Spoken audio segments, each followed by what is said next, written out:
A lot of times your patients will come in with sciatic-like symptoms, but it's actually not sciatica. It's piriformis syndrome. It's very, very common.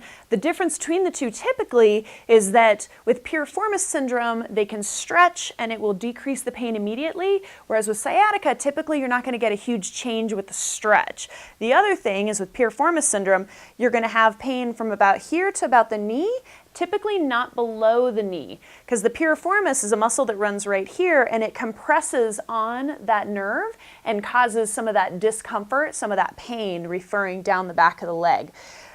Some people with their anatomy, sometimes the sciatic nerve runs through the muscle, sometimes it runs just near the muscle. Either way, when the muscle's really, really tight, it sends off all kinds of signals and puts off all kinds of inflammation, which affects the nerve process going down the leg, causing that pain down the leg. So what we're going to do is we're going to check and see if her piriformis muscle is tight. And so what you want to do is you want to go right from the outside edge of the hip to the sacrum. There's a line right here. Piriformis actually means pear-shaped, and the pear-shaped muscle is smaller here and larger here. So we've got a nice, good size muscle right in here, and we're going to dig in a little bit. Yep, there it is. And it's just a little bit sensitive, she'll tell you. And so then we're going to dig in just a little bit deeper, and so I'm pressing in with my thumb just to check it, but that's not how you want to do the therapy. If you spend your time pressing with your thumbs are going to wear out really quickly.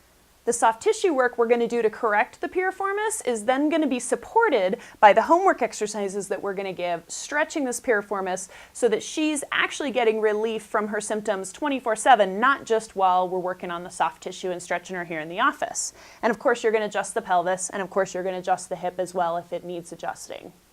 So let's do some soft tissue work.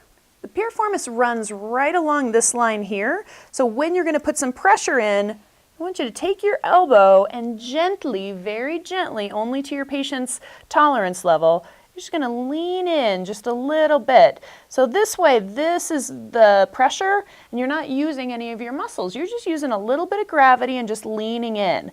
Then with this hand, you can see I can move her leg around so I can get all the different parts of that muscle under my elbow.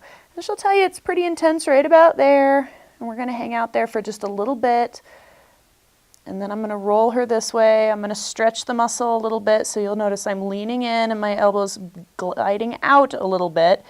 And then as her leg goes the other way, I'm going to lean back a little bit and just kind of go back and forth with that.